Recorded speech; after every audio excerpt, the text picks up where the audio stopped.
Superspeedway racing is a form of racing that is uniquely NASCAR.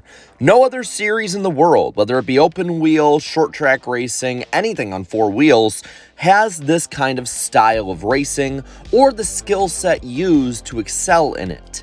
It is something that is firmly and uniquely NASCAR.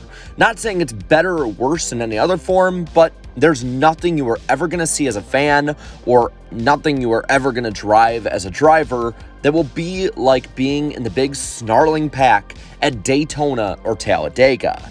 But with that being said, as much as it is uniquely NASCAR, as much as it's a spectacle, as much fun as it can be for us fans to watch, it is important that NASCAR does not overdo it.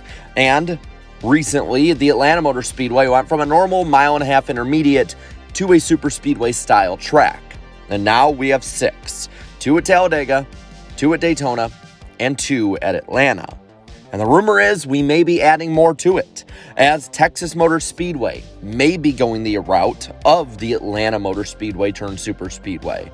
And I'm not saying this by pulling something out of my ass. I'm saying it because of rumors for years and the fact that one of NASCAR's biggest stars, Kyle Busch, was a person who pushed this forward and said that that's what he's hearing. Now, as much as many fans like myself are not happy with this or would not want this, it does make business sense to speak on the devil's advocate of it.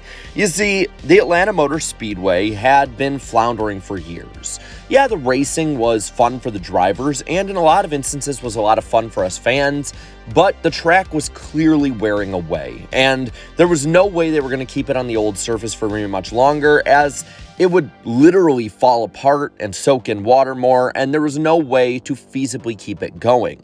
So instead of going with the same old, and having maybe 2 or 3, maybe 4 years, 5 maybe, of bad racing on a repave, they instead went with a Superspeedway for a quick fix, and for the most part, it's brought fans in.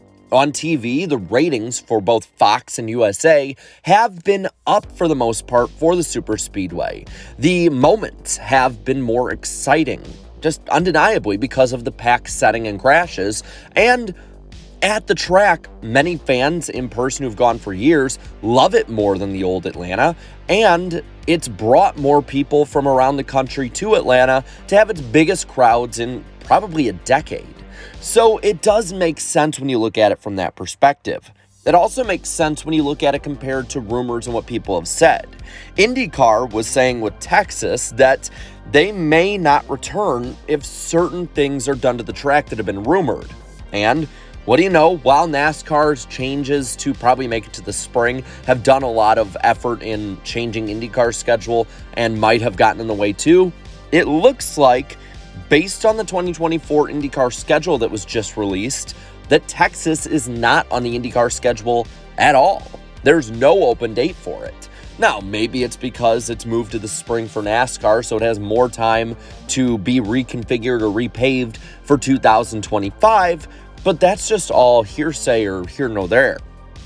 IndyCar and those in the know have said Texas Motor Speedway is going to be iffy, if not impossible, if they go the direction that rumors have said they would. And when I say that it makes sense overall, too, with all of this for NASCAR, it makes sense for SMI in the short term. SMI has been at a disadvantage to ISC. Why? Well, ISC owns Daytona and Talladega, 2 Superspeedways. Now they have one in Atlanta, and they desperately want to get the Texas market more involved in NASCAR, and they desperately need more Superspeedways if they are wanting to keep up with ISC with a portfolio. Well, Texas would offer both, but I don't think this is the right decision. But why is this the wrong decision? Why is something that seems like it would work for all parties long-term not the right move? Well, first off, I think legitimacy, or the lack thereof of legitimacy. You have 7 or 8 Superspeedways at the moment, probably 8 if they go this route, because they're going to add probably another race to Texas because it'll turn into a can't-miss event.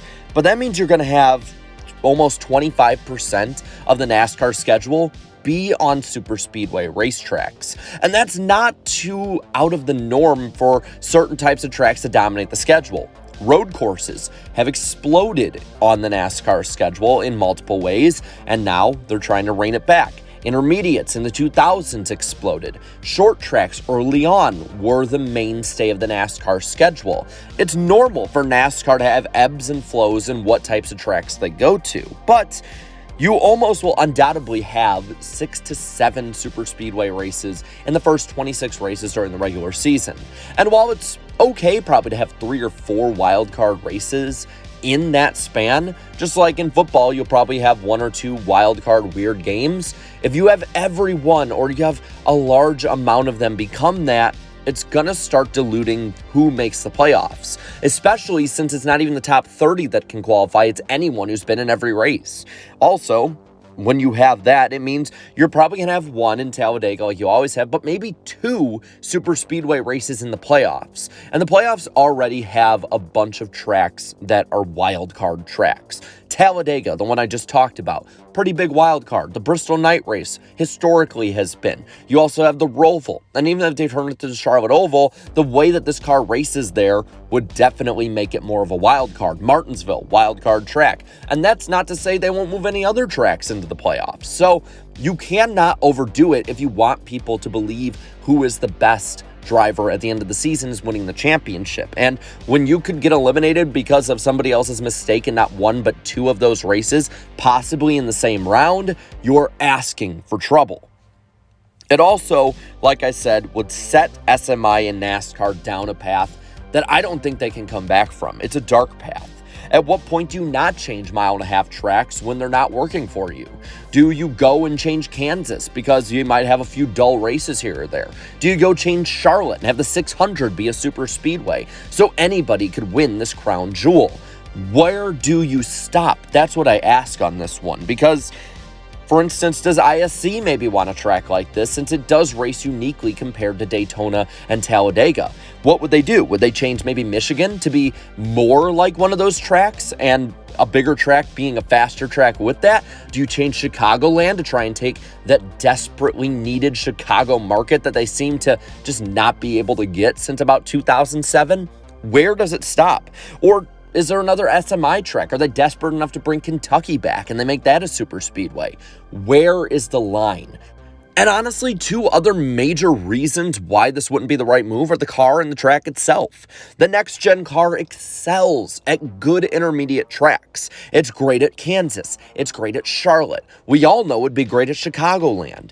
It will, in general, just be great at these tracks. It's not good, say, at Texas because it's the track's problem. It would be a long-term fit for Texas if they just went back to the old configuration they had prior to 2017. The track is broken.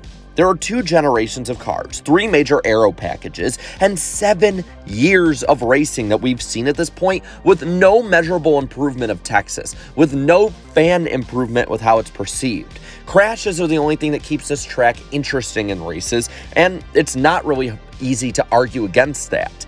The old Texas, even at the fresh repave, would be a fit for current NASCAR. But with that, I'm going to pass this all over to you and ask, what do you think Texas Motor Speedway should do? Should they become a super speedway? Should they go back to the old layout? Should they do something completely different overall? Or are you one of those maybe minority of fans that likes the current Texas? No matter what it is, let me know down in the comments below. And while you're at it, leave a like on this video, share this video, and subscribe to this channel for more great NASCAR content. Thank you so much to my channel members for your continued support. It means a ton. And until next time, have a good one.